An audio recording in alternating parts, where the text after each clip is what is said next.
sound like, oh, you look bad, you look this, what are you talking about? You're a girl, move out of the way, like the car is more prettier than you. If you could race in any of the iconic track in the world. Oh my God, I love this question. So in F1 they do. 4 kilos? Yeah. That's crazy. Hi, I'm Amanj Nouri for Social Kandura. So has there been We're sitting on a podcast here. This is amazing. We get to who they were, maybe शायद उनको नहीं. Exactly the woman I want. Let's create some content. Yeah.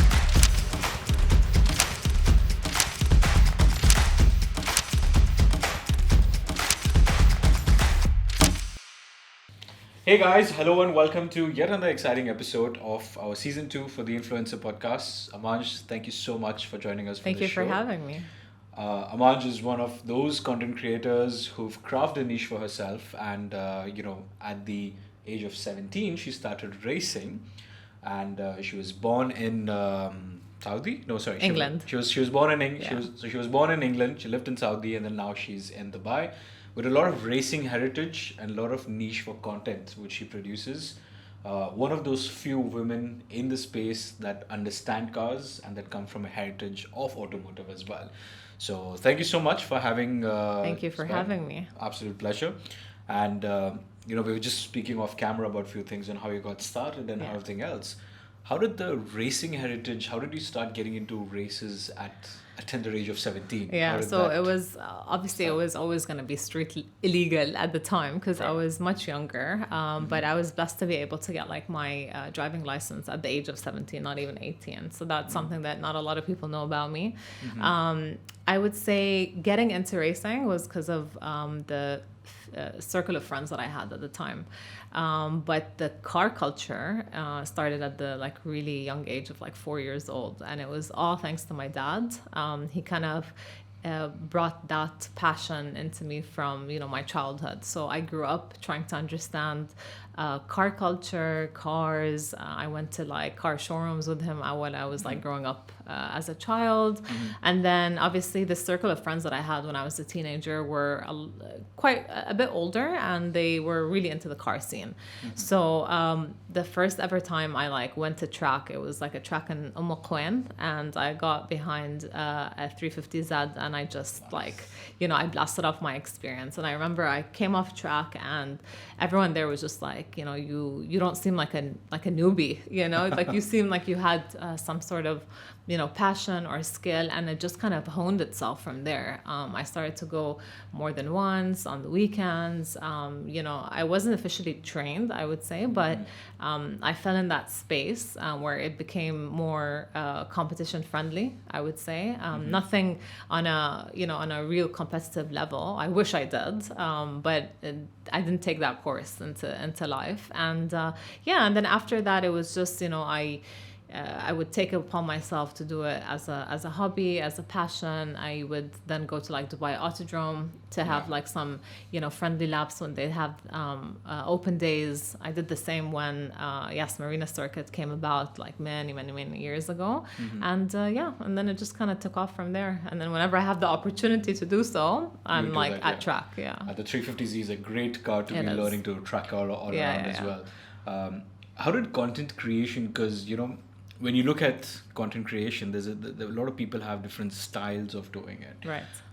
Yours is something which is very unique in its way that, you go more into the surface levels of what the cars is, the fun facts about it and all of those things.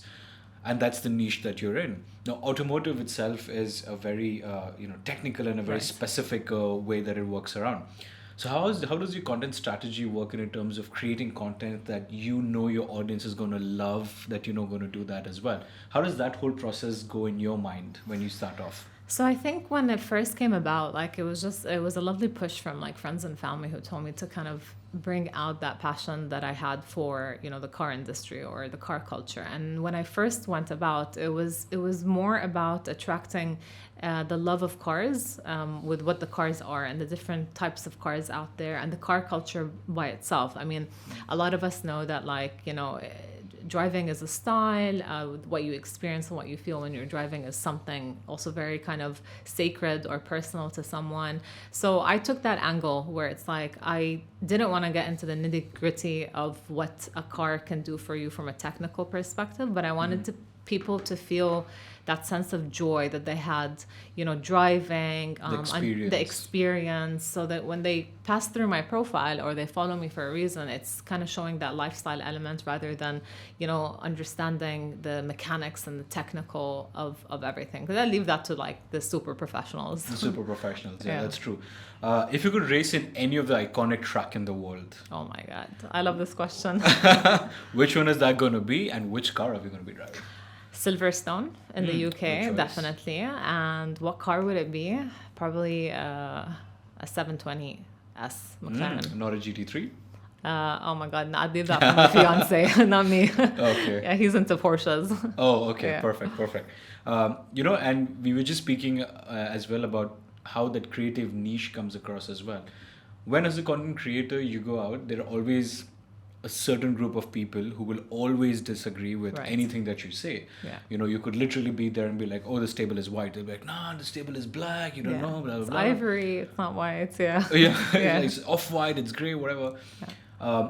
How much does that impact when you are creating content? When we, as we like to call them as trolls, they're sitting in some part of the world. Right.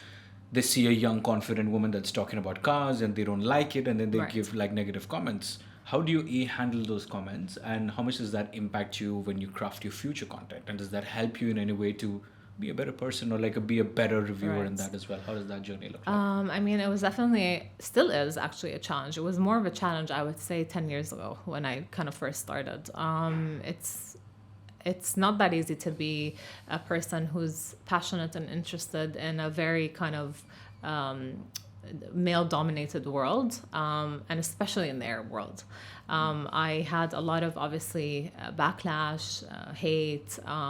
They didn't really understand why a female, an Arab female in particular, wants to talk about cars or knows how to drive very well or better than most females out there, or even gets behind the wheel and races.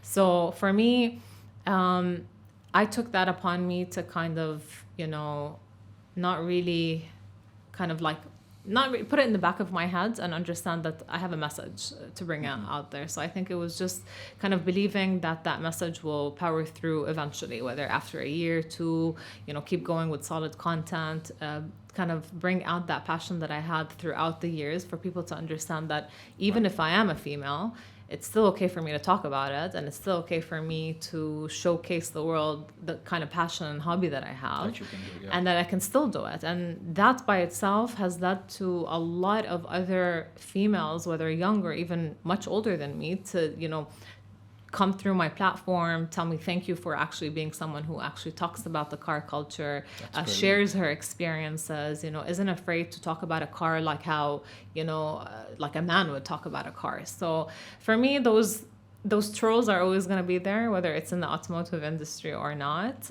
So for me, it's just about... it's kind of also making sure that I, hit all my dots and my T's, like when I come and actually talk about a car. So I can't blindly just talk about a car and just, I do need to do, my personal research, my understanding before I talk. But I think it's, it's going to happen regardless. I will have that hate. We will all have that hate come about, and I still do till today. But it's just more about that, I can still be confident enough to talk about cars and the car culture. And I also think that a lot of people who have negative comments or, who are trollers, if you put a camera in front of their face and say, okay, can you make this? They'll not be able to do it. Yeah, but they just want to have a comment on whatever. People will happening. say it regardless. People are are sitting behind a screen going like, oh, you look bad, you look this. What are you talking about? You're a girl. Move out of the way. Like the car's more prettier than you. So for me, it's like they're going to talk regardless.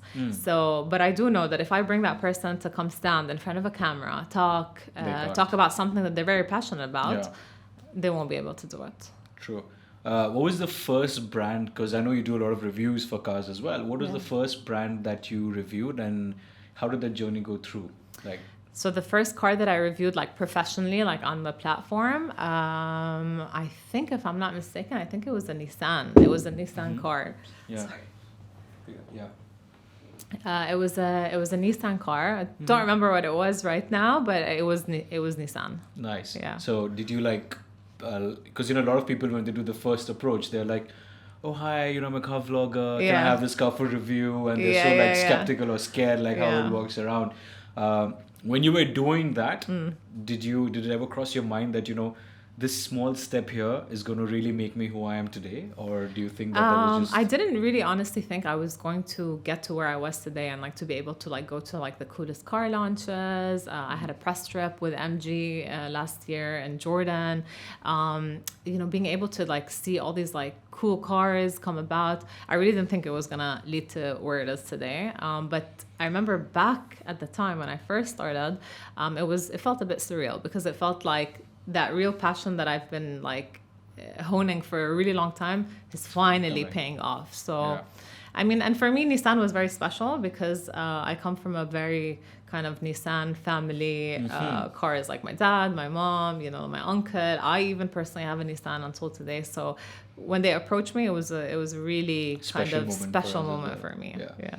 And when we do a lot of these content that we create as well, a lot of other lifestyle brands then start approaching you. Right. Because cars are great, but then you see a lot of lifestyle brands that start coming to you. So at what point did you be like, content creation, there's something seriously that I can do. I'm great at doing it. And, let me try to spend more time. Because, for example, for me, I'm quote unquote a content creator, but I don't really dedicate that much time to it. But how do you manage with a full-time job? And so for me, I wish I could be 100%. I don't think I'm there yet, only because, there's a full-time job and then there's creating content and being able to like review cars and see cars. And like, there's a lot of things that happen behind the scenes, like going to specific car events, races, showrooms that I do just to keep myself always updated in the scene. And I do that for, my own personal reasons. But it's hard. Like I would say being a content creator, you need to invest 100%. It's kind of hard to manage, like a full-time job and content creation on the go. I know a lot of people who do it. I'm one of them. But in order to be, I think, in this space all the time, I think you need 100% dedication to content creation. True. And a lot of people, they hold back because, I don't have the right camera, I don't have the right equipment. But at the same time, there are people that do so well with just an iPhone. Right. Do you think the equipment really matters? Yes and no. So if you have a good creative angle, sometimes like the wittiest piece of content, like it could be like comedic, it could be like literally a 4-second reel that goes really viral when it comes to like at least the car culture. You can literally do it off of your iPhone, and it doesn't need to be like the latest iPhone. Car content on a more professional level, so I would be talking about like if you want rolling shots on the street and the track, whatever, definitely. Proper equipment matters. Required for that. Yeah, definitely. And when it looks at, for example, when we look at other creators who are trying to do like, bigger things, they're trying to work with bigger brands. Do you ever feel at the point that, you're trying to compete with someone, or you want to compete like, okay, I did this, I did that, or are you like, I'm in my own zone, I'm chilling, whatever comes that comes, but I'm focusing more on what the content that I like to produce. Because, sometimes there are creators that create certain type of content just and then they switch. And then they switch, I mean, I've seen a lot of that happen. A lot of that happen, Where they start one way and then they start to switch into other ways that their like competitors are doing in the space. For me, I mean, I get inspired. Don't get me wrong. There's a lot of cool car content creators out there that I get inspired by their content. And sometimes it comes not just on our level, like our regional level, but it comes from abroad. So like a lot of the cool worldwide content that, we get inspired from, and then we put our own flavor to it and we kind of like, release it here. But I think it's just about inspiration. Like looking at other car content creators here in our region, you kind of get inspired. But I always like to keep my own flavor to it, or else there's no point. It'll just be like hijacking someone else's content. True. Yeah. And what was the first brand that reached out to you at one point and said, "Hey, we want to do a paid collaboration with you"? How did that feel? And at what point in your content creation journey did that come through? And was there a point where you're like, I made it? Yeah. Or is it still like... I think that happened. I think I had crossed a good maybe year and a half into starting. So when I first started content creation, it wasn't like a paid or like a brand that sent over a car for review. It was, cars that my friends had, or someone that I knew, someone had a really cool car, and I would take it, review it, post lots of cool car content with it. And then when I started to feed in my content on Instagram, then like the car brand started to approach me. And I think the first one that I'm really not sure right now who the first one was. Yeah. But when it did happen, I was like, it felt surreal, because I was like, it's weird how sometimes when it's a financial gain, you're kind of like... With something that you love. Yeah. It's like, it makes a lot of a difference. Yeah. Interesting. We'll do a small myth or reality. Okay. I'm going to have you a few statements. Yeah. And you have to tell me whether that's a fact or a myth. Okay. Okay. Formula One cars have steering wheels that cost as much as a luxury car. Fact or a myth? Fact. Fact. That's correct. Yeah. Letting your car idle up for cold weather is necessary for the engine's health, even if it's warm outside. So you mean like turning it on and waiting before you take even off? When it's hot outside, yeah. Fact. Fact, right? Yeah. Makes sense. Yeah. This is an interesting one. Drivers can lose up to 4 kg in sweat during a single race due to extreme heat and physical exhaustion. 4 kilos? I'm not sure if it's... 4 kilos I'm could not be sure an if it's... exaggeration. Yeah, it could exaggeration. So I'm going to say myth. Myth. Yeah. So in F1 they do.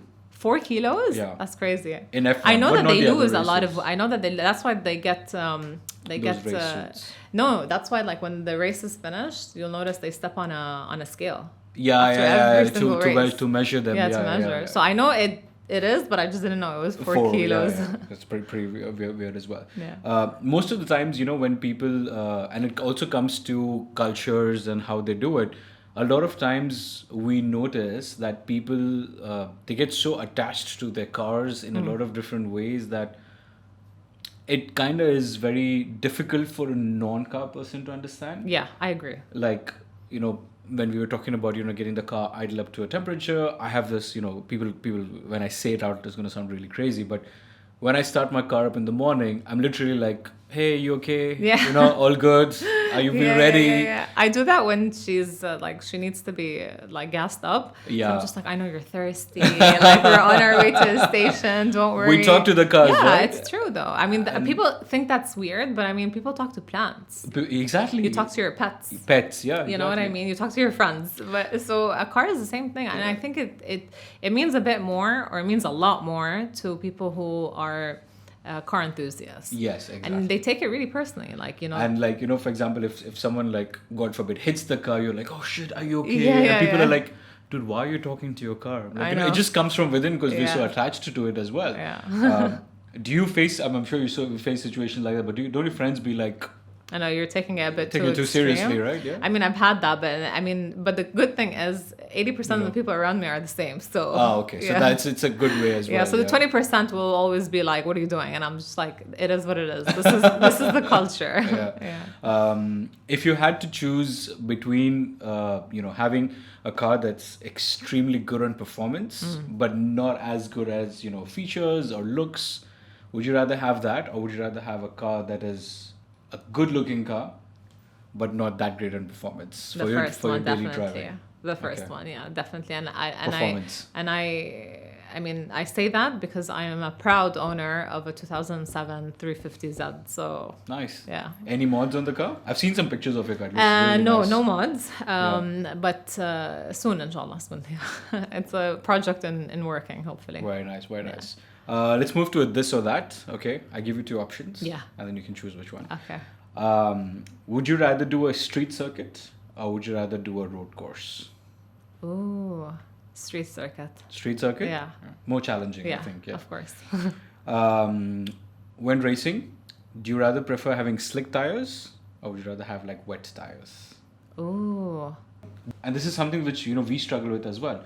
Sometimes brands, they don't really care about what your niche is. They Yeah. just go by one figure, which is your follower count. Yeah, exactly. And it's such a shame, but like people really need to stop like buying the likes and the followers and all that stuff. Because we've seen people that have, like quote unquote lifestyle creators Right. who have never who don't even have a driving license. I know.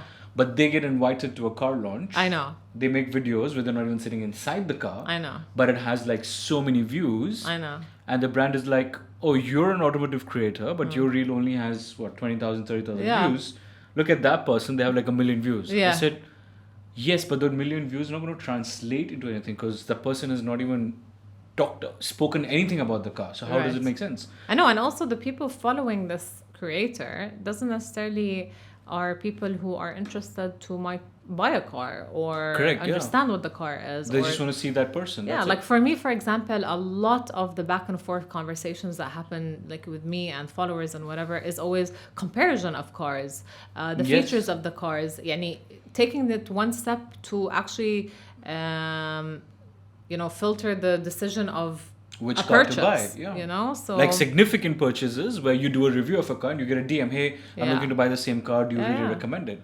But that's a challenge I think the whole industry is facing. And even the brands are under a lot of pressure from their marketing department because automotive, like we said, is a very niche segment. You can't expect to have millions and millions of followers unless you merge it with lifestyle. Right. But when a lifestyle content creator comes along who doesn't know much about automotive and they kind of disrupt the space, I know. It kind of annoys me. I'm like, yeah, same. Why is this guy over here? Same. But it's been annoying me for a couple of years now, but it is what it is. But it is what it is. It's part of the industry. At the end of the day, like for me, alhamdulillah, I'm blessed to be in a space where I get to create something that I enjoy.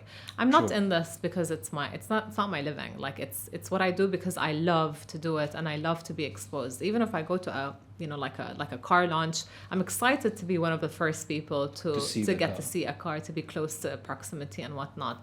True. So when these people flood in, it's like, hey guys, like, not that I'm saying like don't do it.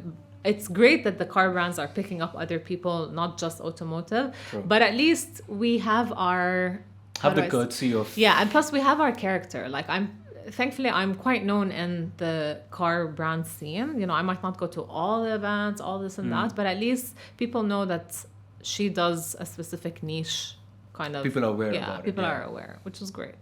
Thank you so much. Thank you. Thank you. It's been an absolute pleasure. Same here.